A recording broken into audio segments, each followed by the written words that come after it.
Bonjour, le thème de mon message s'intitule « Ne prie pas avec incrédulité ». Ne prie pas avec incrédulité. Qu'est-ce que ça veut dire prier avec incrédulité? Lorsque nous prions et que nos prières sont motivées par la peur, lorsque nous prions et que malgré les prières que nous adressons au Seigneur, s'il y a le doute, si malgré les prières que nous adressons au Seigneur, il y a les préoccupations, alors là, on est en train de prier dans l'incrédulité. Là, on est en train de prier dans l'incrédulité. Donc, si tu adresses tes demandes au Seigneur et qu'après la prière, tu te poses la question de savoir est-ce que ça va marcher, est-ce que le Seigneur va répondre, est-ce que c'est bon, est-ce que le Seigneur a écouté mes prières? Lorsque on a cette attitude, alors, cette attitude s'appelle l'incrédulité. Cette attitude s'appelle l'incrédulité. La Bible dit que sans la foi, il est impossible de plaire à Dieu.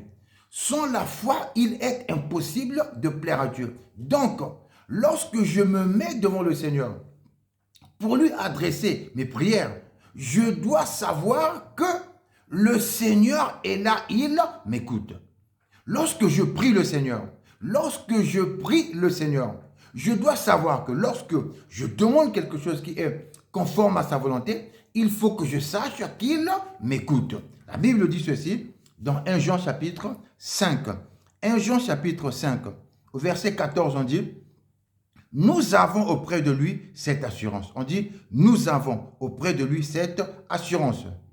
Si nous demandons quelque chose conformément à sa volonté, il nous écoute. » Donc, lorsque je demande quelque chose à Dieu qui est conforme à sa volonté, je dois être conscient, je dois être sûr. Il faut qu'il y ait en moi cette assurance selon laquelle, comme quoi, que le Seigneur m'écoute. On dit, nous avons auprès de lui cette assurance. On dit, nous avons auprès de lui cette assurance. Si nous demandons quelque chose conformément à sa volonté, il nous écoute. Donc, lorsque tu demandes une guérison, la guérison, c'est conforme à la volonté du Seigneur.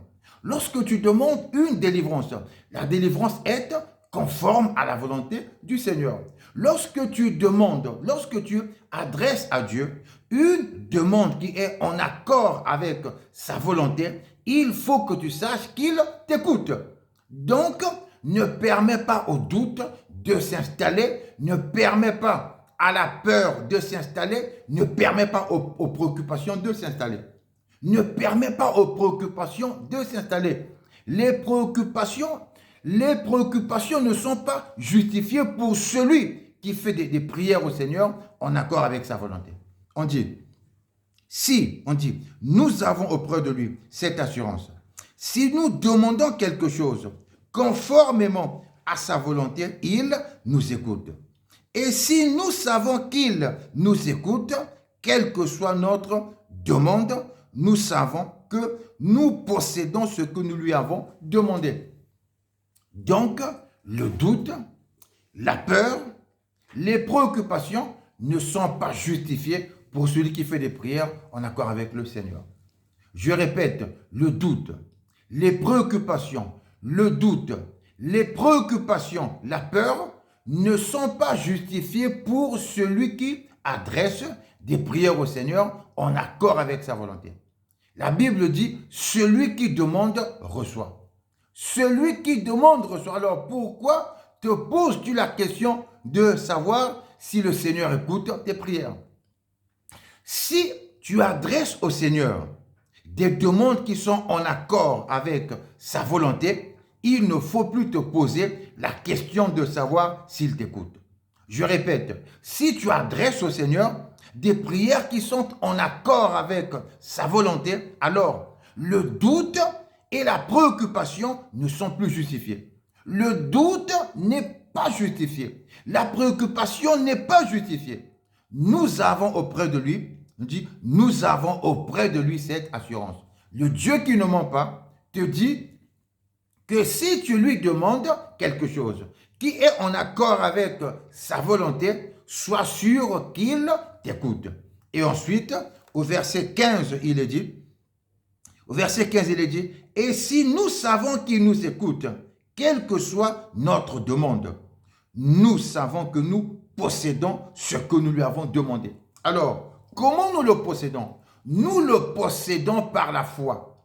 Lorsque j'ai demandé au Seigneur une guérison, donc après avoir adressé ma demande au Seigneur, lorsque ma prière finit, je dois savoir que je possède déjà cette guérison. Même si mon corps et les médecins me disent le contraire. La Bible dit, même si les médecins et mon corps, même si mon état de santé me dit le contraire, même si les analyses me disent le contraire, la Bible dit ceci, donc au verset 16, il est dit, au verset 15 plutôt, il est dit, et si nous savons qu'il nous écoute, quelle que soit notre demande, nous savons que nous possédons ce que nous lui avons demandé. Donc, quand c'est un travail, quand je demande au Seigneur de me donner un travail, lorsque je sors de la prière, même si je suis encore dans le chômage, même si je galère, la Bible me dit que je possède déjà ce que je lui ai demandé. Pourquoi? Parce que travailler, c'est en accord avec la volonté de Dieu. Le Seigneur dit que celui qui ne travaille pas ne mange pas non plus. Donc, le Seigneur veut que nous travaillons. Le Seigneur veut que nous travaillions. Donc, lorsque nous adressons des prières au Seigneur, nous devons le faire dans l'attitude de foi. L'attitude de foi consiste à être dans l'assurance. L'assurance comme quoi, ce que j'ai demandé, je le possède. Ce que je dis au Seigneur, il m'écoute. Et lorsque je sors de la prière, alors je possède déjà ce que je lui ai demandé. Il est dit ceci dans Philippiens, on va bientôt terminer. Philippiens chapitre 4, allons-y très rapidement dans Philippiens. Philippiens chapitre 4, au verset 5, Philippiens chapitre 4, au verset 6, il est dit, ne vous inquiétez de rien. Ce n'est pas une suggestion, mais c'est un commandement. Il dit, ne vous inquiétez de rien. Donc, ça veut dire que Dieu nous ordonne de mettre de côté les préoccupations. Il dit, ne vous inquiétez de rien, mais en toute chose, faites connaître vos besoins à Dieu par des prières et des supplications. Et on dit, dans une attitude d'action de grâce. Pourquoi on nous demande de le faire dans une attitude de reconnaissance? Jean va nous répondre à cela. Il dit, nous avons auprès de lui cette assurance, si nous demandons quelque chose conformément à sa volonté, il nous écoute. Voilà pourquoi nous devons le faire dans une attitude de reconnaissance, dans une attitude d'action de grâce. On dit, et si nous savons qu'il nous écoute, quelle que soit notre demande, nous savons que nous possédons ce que nous lui avons demandé. C'est pourquoi Paul aux Philippiens va donc dire, donc c'est le Saint-Esprit à travers Paul qui va dire, ne vous inquiétez de rien, mais en toute chose, faites connaître vos besoins à Dieu par des prières et des supplications, dans une attitude de reconnaissance ou dans une attitude d'action de grâce. Pourquoi? Parce que Dieu m'écoute et lorsque ma prière est terminée, je possède déjà par la foi ce que je lui ai demandé. C'est pourquoi on nous dit de le faire dans une attitude d'action de grâce. Donc, les préoccupations sont une barrière à l'exaucement.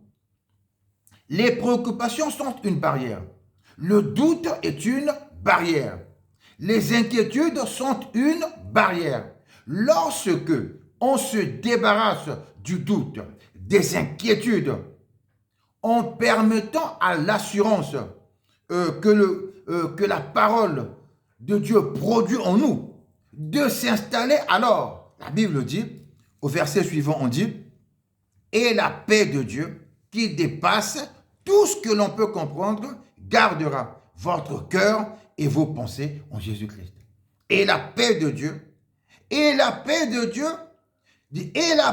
Dieu qui dépasse tout ce que l'on peut comprendre, gardera votre cœur et vos pensées en Jésus-Christ. Alors, bien-aimé, que ton cœur ne se trouble point. Débarrasse-toi du doute, débarrasse-toi des inquiétudes, débarrasse-toi de la peur. Pourquoi? Parce que notre Dieu est un Dieu d'amour. Il dit, celui qui demande, reçoit. Celui qui cherche, trouve. Et l'on ouvre à celui qui frappe. Pour terminer, Matthieu chapitre 7, on va donc terminer dans Matthieu chapitre 7. Il dit ceci, Matthieu chapitre 7, pour terminer, Matthieu chapitre 7, on va donc dire ceci. Dans Matthieu chapitre 7, il est dit, dans Matthieu chapitre 7, il est dit, qui parmi vous donnera une pierre à son fils s'il lui demande du pain? Ou s'il demande un poisson, lui donnera-t-il un serpent?